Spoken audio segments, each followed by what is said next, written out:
Olá, igreja! Que alegria estarmos juntos para mais um Alcance Mais. E eu tenho certeza que a palavra dessa noite vai abençoar muito a sua vida. Antes, eu gostaria de te dar a oportunidade de ofertar e dizimar. E eu queria ler um texto que está em Provérbios, capítulo 11, versículos 24 e 25, que nos diz: uns dão com generosidade e têm cada vez mais, outros retêm mais do que é justo e acabam na pobreza.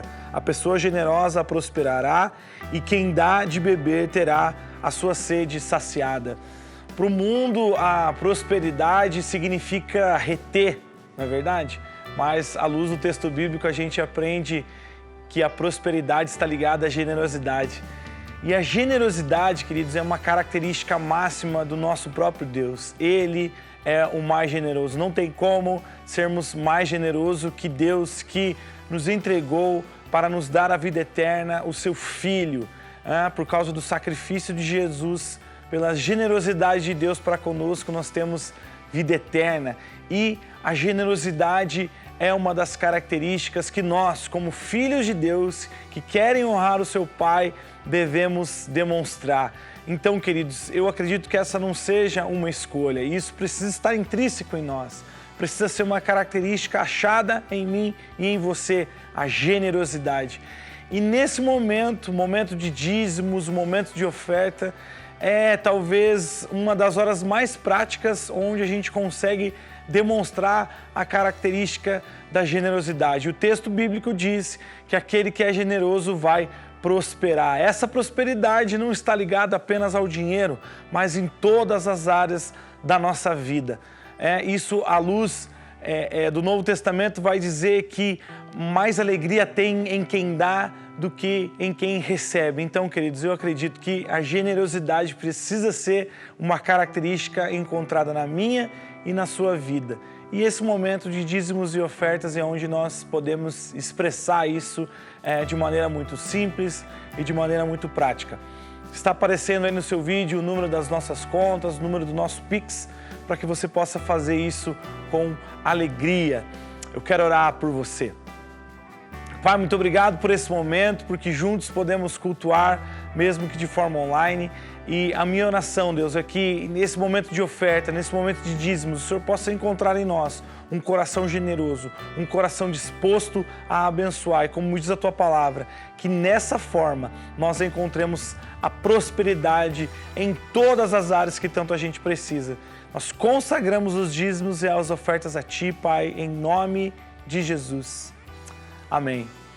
Queridos, agora nós vamos para o nosso momento da palavra e nós vamos relembrar aqui um período que nós tivemos na nossa conferência sobrenatural com o pastor Hernani Santos, que trouxe uma palavra poderosa aos nossos corações, e nós vamos repetir agora no nosso Alcance Mais. Então fique agora com o pastor Hernani Santos. Deus abençoe. Gente, preste muita atenção que eu vou começar por aqui. Nós precisamos urgentemente, mas muito urgente, que o fogo de Deus desça. Mas isso não é um chavão mais. É uma necessidade urgente. Se o avivamento se tardar um pouco mais, ninguém ficará de pé. O que é avivamento para você? Para mim, avivamento se tornou um caminho sem volta.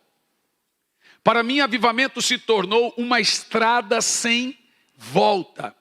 Eu não consigo viver mais sem pregar essa necessidade.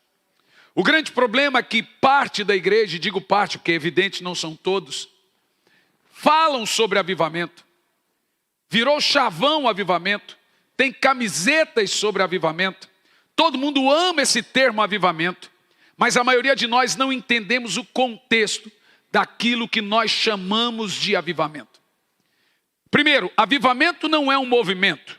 Apesar de que todo avivamento pode gerar um grande movimento, ele em si não é movimento. Avivamento também não é evangelização.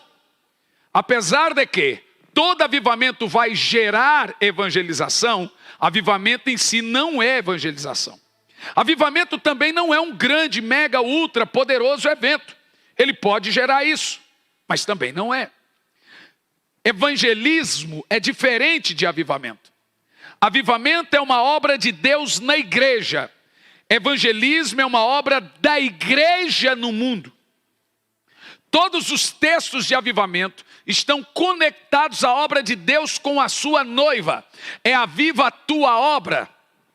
É aviva a tua igreja.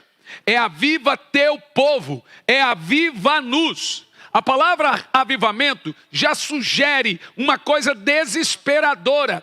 Por isso que o avivamento só vem, de acordo com Isaías 44, quando a terra seca, de forma desesperada, clama pela chuva.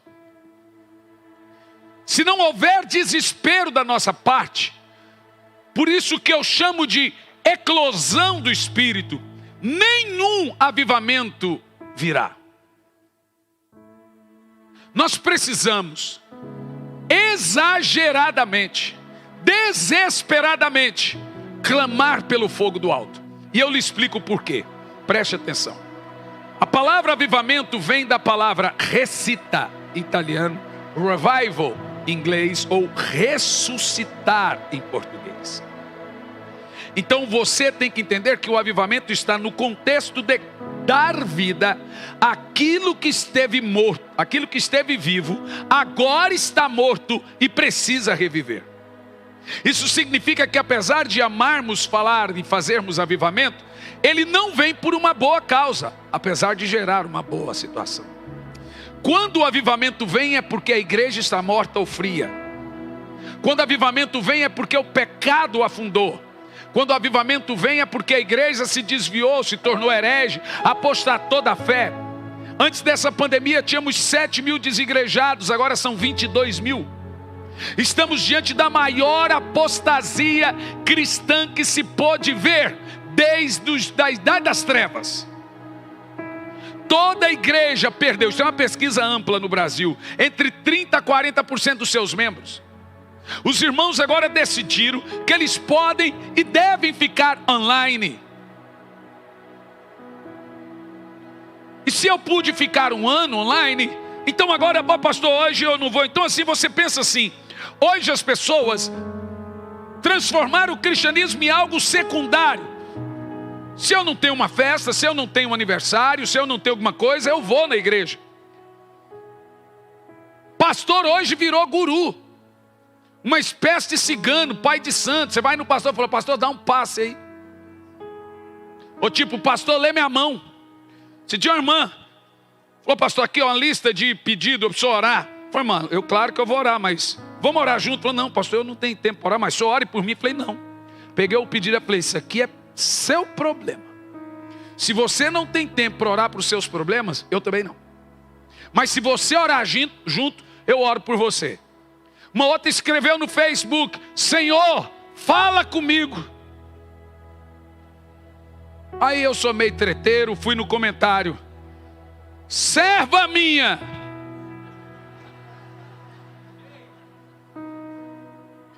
Eu não tenho Facebook, irmã. Vai orar, assinado o Senhor. Aí ela pôs uma cara de brava embaixo, assim, ó.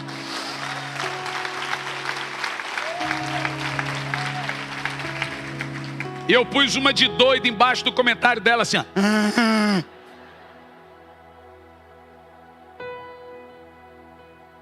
Se a irmã ficou quase 2 horas comigo no telefone, repetindo as mesmas coisas. Chegou uma hora eu disse, irmã, você já disse isso. Uai, pastor, o senhor está sem paciência? Não, irmã, aqui já tem 2 horas. No outro dia ela ligou de novo, as mesmas coisas. Na terceira vez que ela foi, irmã, você parou para pensar que o tempo que você gastou comigo, você poderia ter gasto orando a Deus?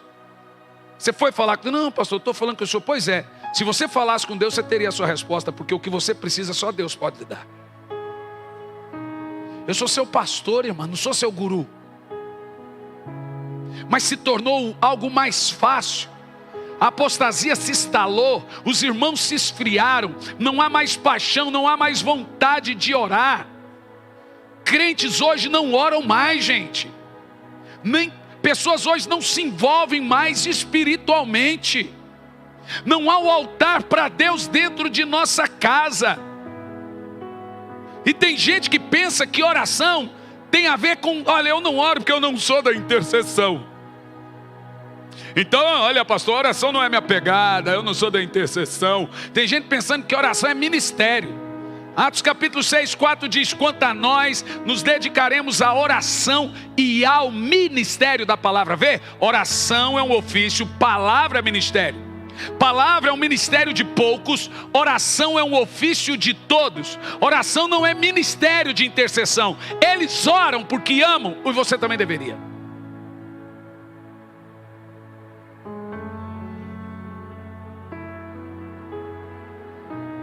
Algum tempo atrás, todo dia eu acordava às 5 da manhã, 5 da manhã, 5 da manhã, e já não conseguia dormir mais. E viajando, pregando, viajando, dormindo tarde, dormia 2, 3, 5 da manhã, acordava e fui perdendo qualidade de vida, fui ficando angustiado, sem dormir, importei melatonina, importei remédio, importei um monte de coisa, fui no psiquiatra, o psiquiatra mandou remédio, tarja preta, tudo que é tarja, você imagina, dormia, 5 horas acordava. Mostrava para minha esposa o telefone, aqui ó, 5 horas ela...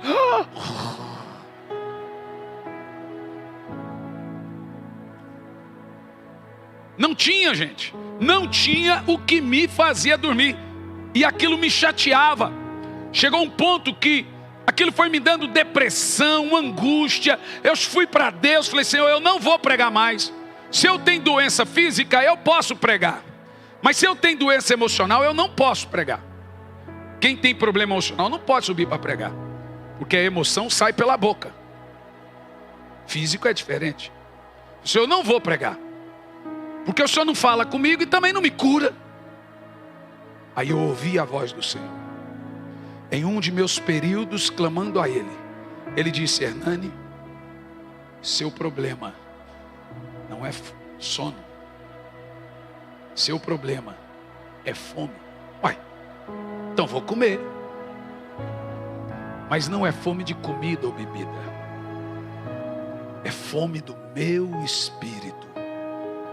Pois eu vou te dizer uma coisa: até eu voltar, eu vou te acordar todo dia 5 da manhã.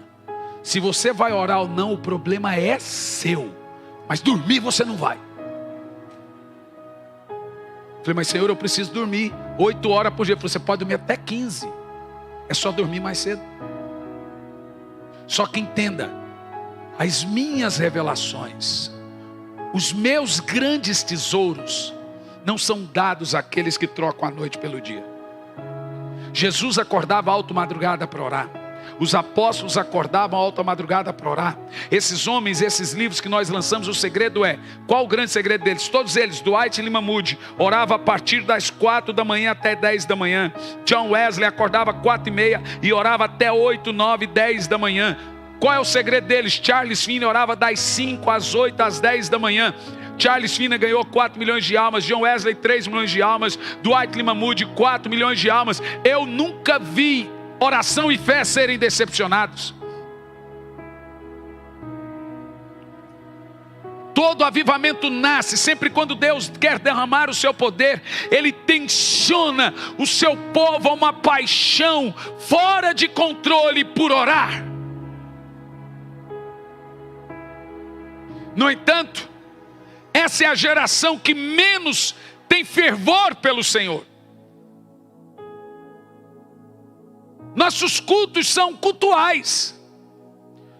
Cultuais. A maioria de nós já não chora mais diante de Deus. Nossos olhos são secos. Não brilham mais. O judeu ora 3 vezes por dia. O muçulmano 5 vezes por dia, o budista 10 vezes por dia, e o cristão. A diferença é que, tirando o judeu, eles têm deuses vivos, eles têm deuses mortos, mas o trata como se estivessem vivos. E nós, que temos um Deus vivo, mas o tratamos como se estivesse morto. Você sabe a gravidade de viver uma vida cristã sem o clamor e sem o fervor, sem a oração? Eu vou te dizer, preste muita atenção no que eu vou te dizer. Você sabe o que é um demônio? Um demônio é um anjo com cobertura errada. Quem cobre um demônio? Responda. Lúcifer. Quem cobre os anjos? Então, se você não está coberto por Deus, você é um demônio. Só há duas coberturas no reino espiritual. Um demônio é um anjo com cobertura errada. Agora, pior do que isso, o que é orar e o que não é orar? Presta atenção. O silêncio na hora certa é a resposta a todas as perguntas. Você fala calado e fala com palavras. O silêncio na hora errada também é a resposta a todas as perguntas. Já ouviu dizer que quem cala... Você sabia que orar é o ato de orar ao Deus errado? Desculpa, não orar é o ato da oração ao Deus errado? Vou dizer de novo. Quando Adão caiu, ele não disse, me ame. Quando o diabo derrubou Adão, ele não disse, me ame. Ele disse, se ame. Não orar é o ato de culto ao Deus errado. Primeiro, o ato da não oração é uma oração. Vou te explicar. O que eu digo a Deus quando não oro? Nada, pastor, não estou orando sim. Você está dizendo muita coisa, de muitas formas e muitas maneiras. Uma delas, se Jesus diz que quando formos orar, de acordo com a oração do Pai Nosso, ore Pai Nosso que estás no céu, seja feita, etc. E lá no final ele diz, em oração, seja feita a tua, assim na terra como no céu. Mas a maneira como que parece as coisas não é seja feita a tua vontade, na terra como é no céu. É seja feita a minha vontade no céu, como é na terra. Bom, se a vontade de Deus só é revelada àqueles que oram, quando eu não oro, sabe o que eu estou orando? Senhor, eu não quero saber a sua vontade para a minha vida. Vê? Quando eu não oro, eu estou dizendo a Deus, não me interessa a sua vontade. Pior do que isso, quando eu não oro, eu estou dizendo a Deus, não pedi a sua direção para a minha vida. Quando eu não oro, eu estou dizendo a Deus, não me interessa em ouvir a sua voz. Quando eu não oro, eu estou dizendo a Deus, não quero comunhão com o Espírito. Quando eu não oro, eu estou dizendo a Deus, posso viver sem você. Quando eu não oro, eu estou dizendo a Deus, sou independente. Posso ir, voltar, trabalhar, vender, casar, realizar, sem orar. Vê, eu sou coberto por mim mesmo. A falta de oração é um culto ao homem caído. Porque só os humildes oram. Se o meu povo, que se chama pelo meu nome, se humilhar e orar. Orar é um ato de dizer, Senhor, não dá para ir trabalhar sem falar com o Senhor. Não dá para viajar sem orar, não dá para ser pai sem orar, não dá para ser mãe sem orar, não dá para ser pastor sem orar, não dá para respirar sem orar. Orar é um ato de mostrar, por isso que é um ato de humilhar-se perante Deus. Eu estou mostrando que eu dependo completamente dele. Olha, pastor, eu entendo o que o senhor está dizendo, mas veja bem, pastor, a vida é corrida. Que tempo que a gente tem hoje? Essa é uma mentira que o diabo pregou e nós acreditamos. Essa geração de smartphone, Smart TV, essa geração de Netflix, HBO, Prime Video, essa geração de filme de 4 horas, filme de 3 horas, série, vamos maratonar uma série. Essa geração de Xbox, PlayStation, WhatsApp, Instagram, Twitter e etc. Só vai provar uma coisa, que a falta de oração nunca foi por falta de tempo.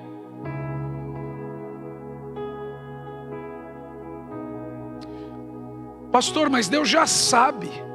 Como um pastor disse essa semana, uma irmã perguntou essas coisinhas de caixinha de resposta na internet, que fazem um vídeo, e perguntou para um pastor desses famosos que responde caixinha de internet. Tem hora que acerta, tem hora que erra, porque quem dá muita opinião erra muito.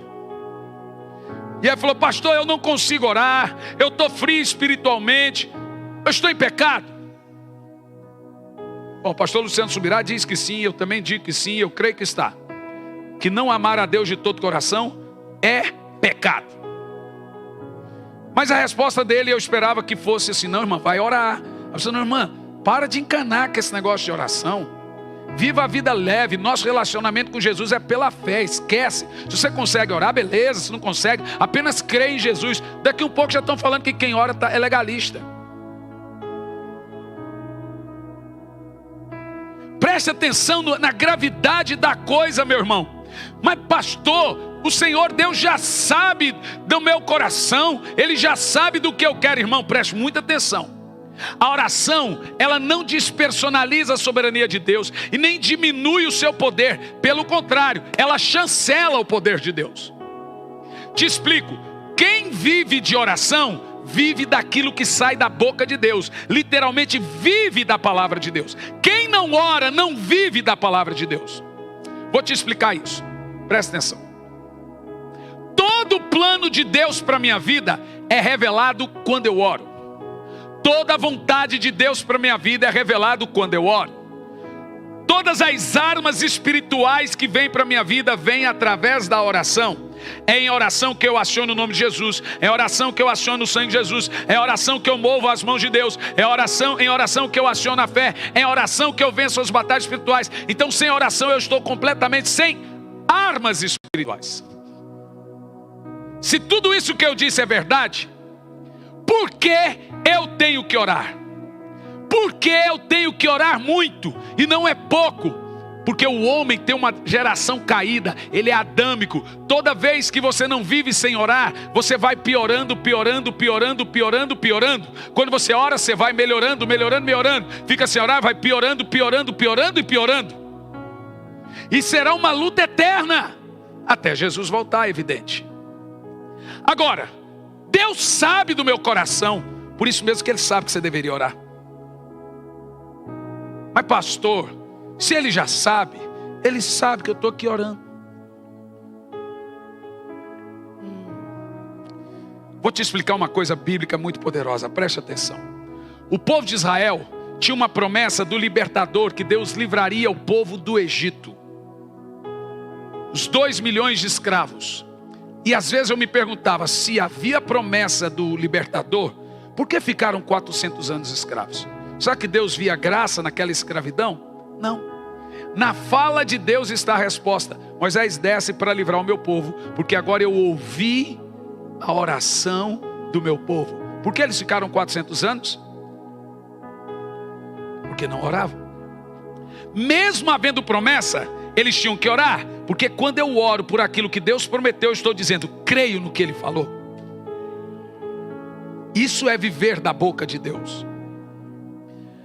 Joel 2:28 fala do derramamento do Espírito Santo, que havia uma promessa que Deus derramaria do Espírito Santo, mas ainda assim o Senhor Jesus mandou os discípulos orarem pelo cumprimento dessa promessa. Eles estavam todos reunidos juntos, orando e buscando ao Senhor, até que do alto veio o Espírito Santo. Meu irmão, nada na sua vida vai mudar enquanto você não correr para o seu quarto e for orar.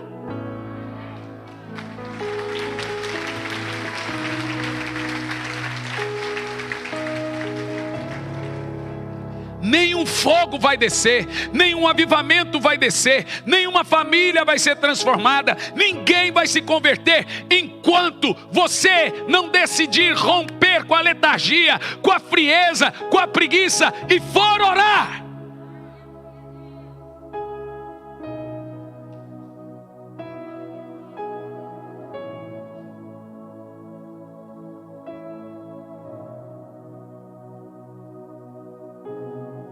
Então o Senhor pegou Ezequiel e disse, Ezequiel, procurei alguém que estivesse na brecha para orar pela nação de Israel, para que a nação não fosse destruída.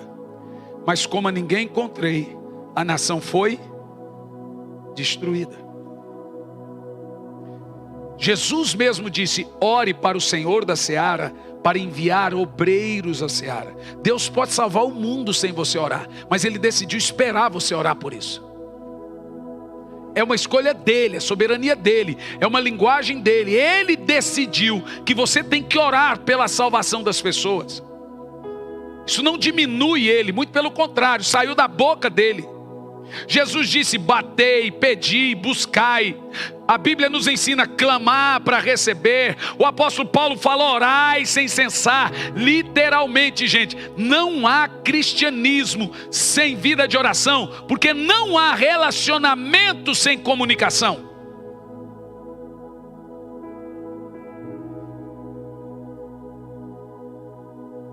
No entanto,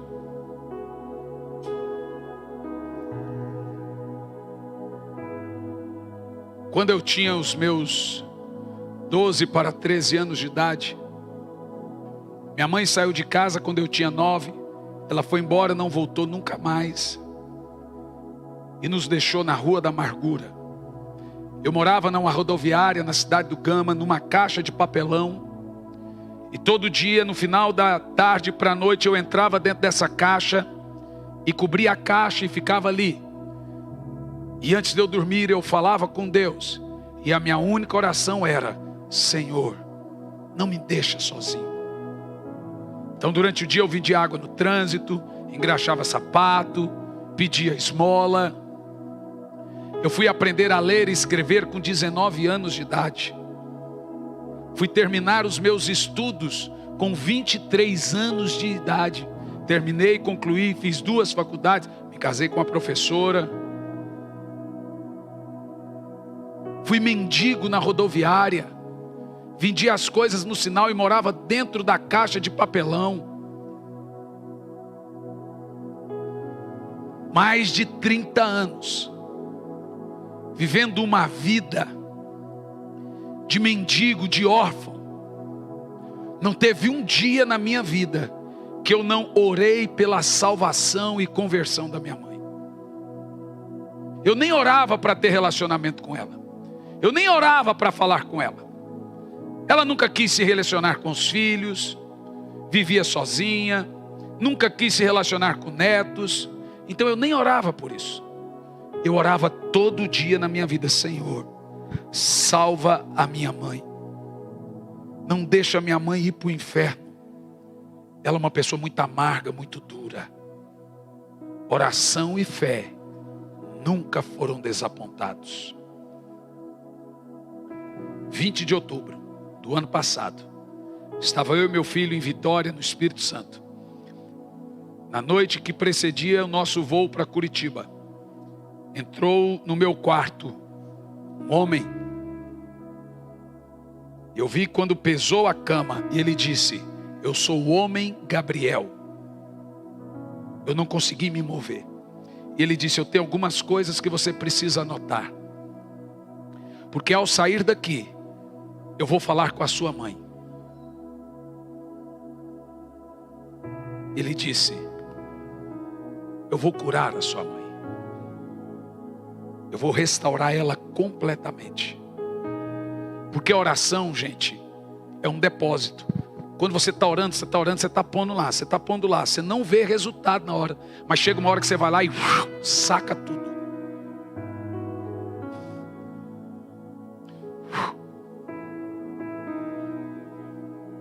Está chegando a hora de você sacar. Isso para os que oram. Quem não deposita não saca nada, irmão. Que tem de gente pesquisando no site do governo aí para pensar que tem dinheiro, mas ele nunca pôs dinheiro lá. Como é que ele tem? Tem uns engraçadinhos: vou pesquisar meu nome, mas nunca pôs dinheiro em lugar nenhum e quer lá pesquisar o nome. Tem gente cobrando bênção de Deus, mas nunca depositou nada, nunca orou nada. Aí Deus me mostrou exatamente, eu peguei, escrevi no celular, falei: Jean, mandei para uma irmã que é intercessora da nossa igreja. Deus me mostrou isso. Vai acontecer isso com a sua avó, e depois Ele vai tirar ela. Essa parte foi doída, mas eu sabia até o dia que minha mãe ia morrer. Poucas pessoas sabiam disso. Quando eu cheguei em Curitiba, o voo pousou em Curitiba, na mesma hora meu telefone toca. Depois de muitos e muitos anos, era minha mãe, que nunca pediu perdão para um filho. Abandonou 5 filhos e foi embora. Ela disse: filho. Ela nunca chamou um filho de filho. Eu estou te ligando, eu preciso falar com todos vocês. Eu tive um sonho essa noite. Como que foi o sonho? um anjo apareceu para mim e disse que iria me curar e sabia da minha dor. Uma coisa que Deus me falou, que ela nunca contou para ninguém, é que quando ela tinha 16 anos, ela foi estuprada 3 vezes. E ela contou para o vô. E naquela época eles batiam e mandavam embora. E ela foi mandada embora, o coração cheio de feridas. Malaquias 4:5 diz que uma das características do avivamento é: converterei o coração dos pais aos filhos e dos filhos aos pais. Você sabe que está dentro de um avivamento? É quando o pai se arrepende para o filho para o pai, a esposa para o marido para a esposa, a ovelha para o pastor para a ovelha, e o amigo para o outro amigo, e começa a acabar as confusões. E ela começou a contar que esse homem falou para ela, e ele contou para mim, falou: olha mãe, eu quero dizer para a senhora que eu sei de tudo. De quê? Que a senhora foi estuprada. Ela começou a chorar.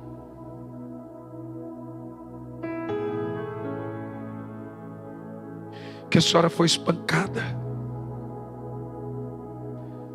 Ela falou: filho, eu nunca fiz o que deveria fazer, me perdoe. Você perdoa a sua mãe? Eu disse: perdoo. E ela foi ligando para cada um pedindo perdão. Pediu perdão por meu pai, perdoou meu pai.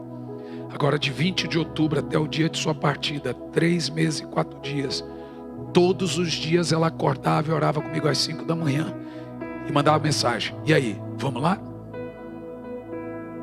Abandonou o cigarro, voltou para Jesus, passou a ter uma vida de oração, virou uma santa mulher de Deus de oração. Quando chegou o dia da partida dela, estávamos em Portugal, jantando, e eu disse: chegou o dia.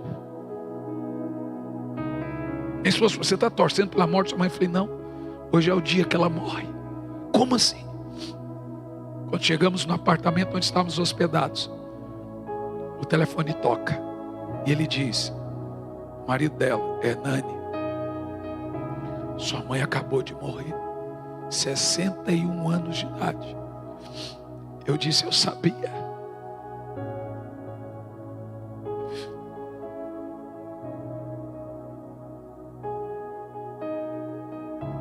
Oração e fé nunca foram desapontados. Naquele dia o Senhor falou: vem aqui e saca a resposta das suas orações, pois a sua mãe está salva.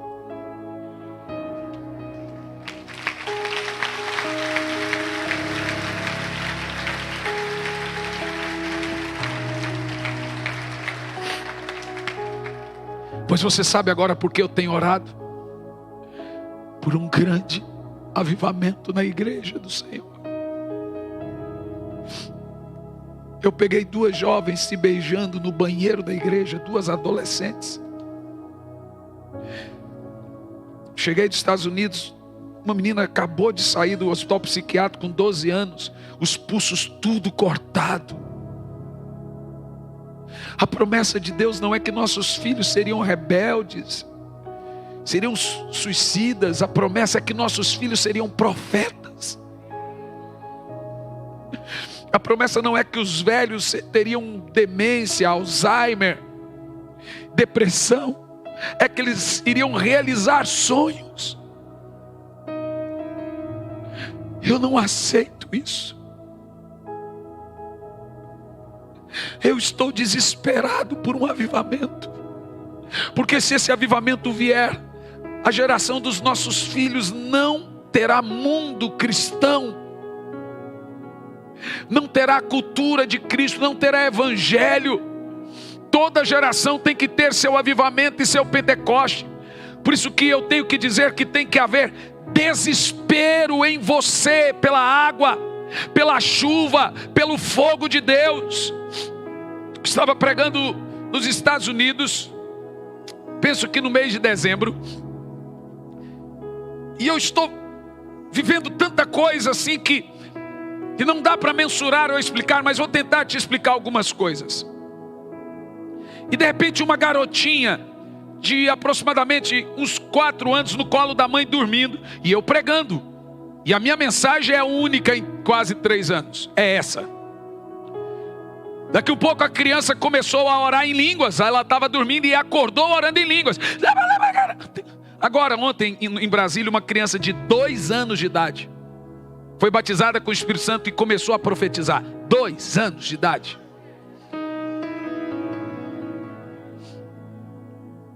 E a mãe começou a chorar e ficar ofegante, desesperada. Olha, uma criança acordar orando em língua já é surreal. Mas a atitude da mãe me chamou a atenção. Então eu fui e disse: irmã, o que está acontecendo? Ela disse: minha filha não falava. Ela tinha autismo. E agora ela está falando. Aquela criança passou a falar pelo batismo do Espírito.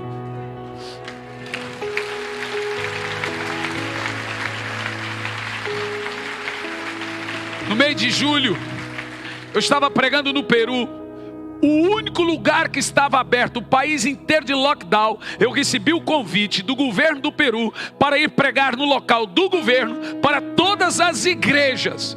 Ele disse: nos ajude, o povo está se matando. E eu fui 3 dias, um local enorme, grande, 3 dias de avivamento. Era o único lugar que pôde ter uma reunião. O governo deu satisfação: vamos fazer por necessidade extrema. Pois eu fui. E aconteceu coisas tremendas. O poder de Deus desceu, muita coisa que não dá para contar tudo, mas uma coisa me chamou a atenção. Num dado momento, uma garota de 4 anos de idade saiu do lugar e veio à frente, pegou o microfone e começou a orar em línguas. Eu deixei. É uma criança, quem não deixa? Eu fiquei orando e olhando, e ela orando em língua. Daqui um pouco levantou um russo, mais alto que o pastor Milton. Tu parece um russo. Levantou um russo e veio à frente, parou do meu lado. Veio a esposa dele, que era peruana, e ele não falava em espanhol, ele não falava inglês, e ele chorando todo. E ela disse: meu esposo quer aceitar Jesus. E eu fui falar com ela, ela disse: não, ele não entende o que você está falando, ele não fala espanhol.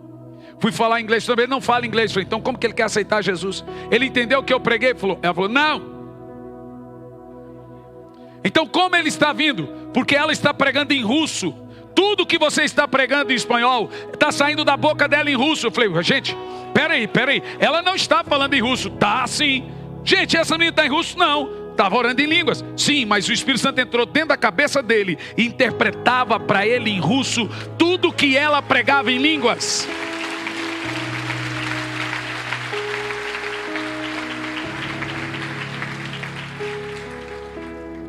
Agora, nessa conferência nos Estados Unidos, todo culto eu tenho o costume, eu não gostava de orar em línguas no púlpito.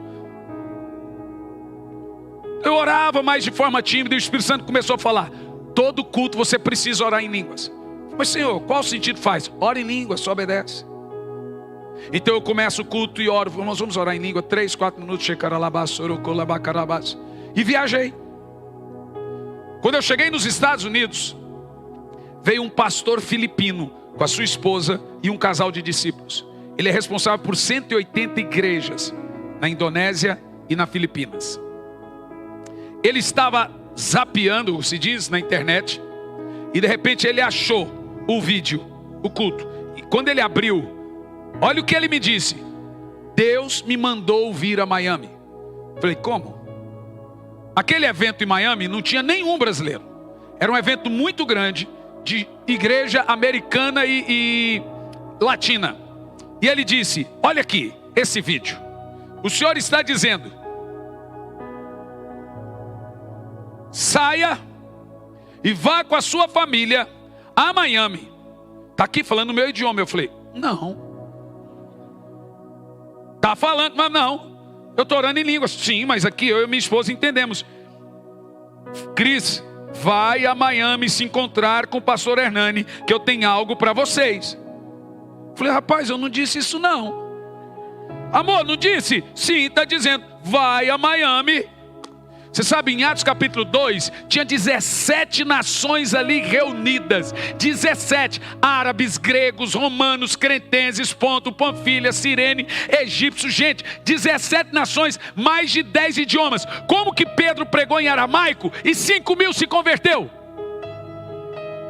O próprio texto diz, como esses galileus estão falando e nós estamos entendendo no nosso próprio idioma. O texto nunca diz que eles falaram idioma, disse que eles entenderam. Existe um negócio prestes a acontecer. Agora em Londres, no final do ano, um garotinho com Guillain-Barré, acho que alguns tiveram a oportunidade de ver esse vídeo. Guillain-Barré é uma doença degenerativa, que não levanta nem os músculos, e ela vai avançando e depois vai precisar de ajuda até para respirar. Ele era amarrado à cadeira de roda, acho que é João alguma coisa, o nome do menino, uns 10 anos de idade. Eu não tenho nada a ver com isso, gente. Mas o poder de Deus desceu naquele dia. Todas as crianças foram batizadas com o Espírito Santo. De 2 anos, de 3 anos, no colo. Criança orando em línguas de 10 anos, de 5 anos. E quando eu estou passando, eu olho aquele menino de 10 anos, que não tinha força nem para levantar o braço. Já estava assim, me procurando assim.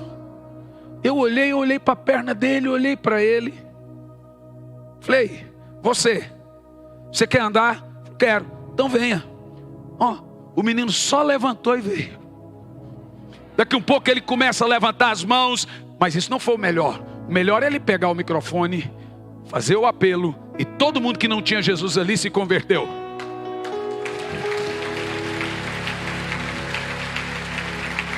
Deixa-me te falar uma coisa. A promessa de Deus seria óleo para os jovens, vinho para os velhos. O óleo traz unção e agilidade, o vinho a alegria. Quando Maria chegou no casamento, ela disse para Jesus, eles não têm mais vinho. O casamento representa a igreja. Falei, Senhor, por que a igreja anda tão deprimida, tão apática? O Espírito Santo me disse na madrugada, eles não têm mais vinho. Pois por mais uma vez, o Senhor vai transformar a água em vinho.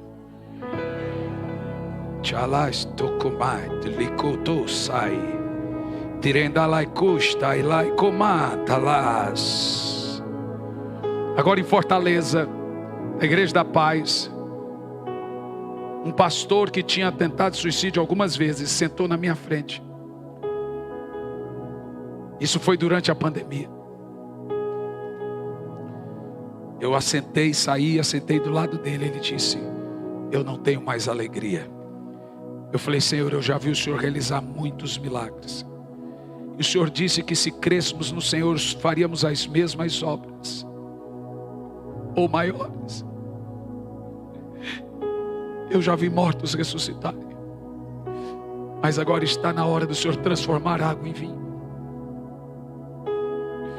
E quando eu coloquei a mão naquele irmão, eu disse, transforme a água em vinho. Dê vinho novo. Tire a depressão. Entendeu? O vinho representa a alegria. O avivamento é quando ele transforma nessa festa de casamento a água em vinho. Por isso que a profecia de Joel, versículo 16, 19, o Senhor diz, eu vou lhes dar 3 coisas: trigo, vinho e azeite. O trigo representa a palavra, o pão. O azeite, velocidade e unção. O vinho, alegria do Espírito.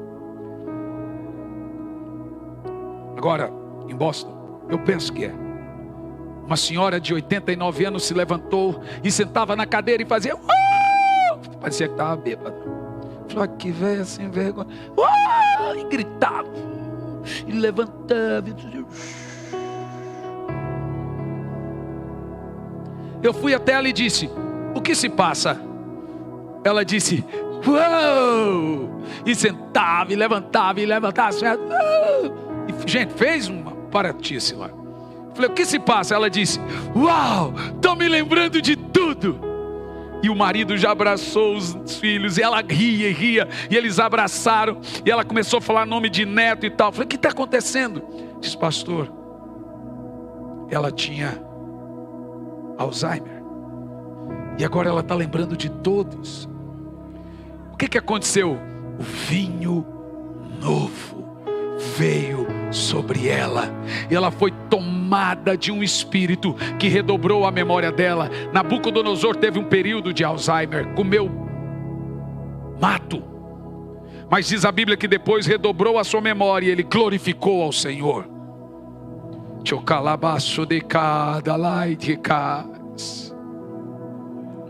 Teremacás, pois agora mais uma vez o Senhor tem me dito, nós estamos prestes a viver o maior avivamento da terra, porém será o mais curto. Ei, escute, 20 anos de um poderoso avivamento, depois da guerra da pandemia, a igreja vai ser a resposta para o caos. Há pessoas aqui que o Senhor está levantando para esse tempo, há pessoas aqui que o Senhor está levantando para essa geração, mas eu preciso perguntar, que tipo de fome você tem por isso? Porque se você vai por águas rasas, você vai aonde você quer, mas se você vai em águas profundas, é o rio que te leva. Por isso que o tamanho do seu grito é o tamanho da sua fome. Há profeta aqui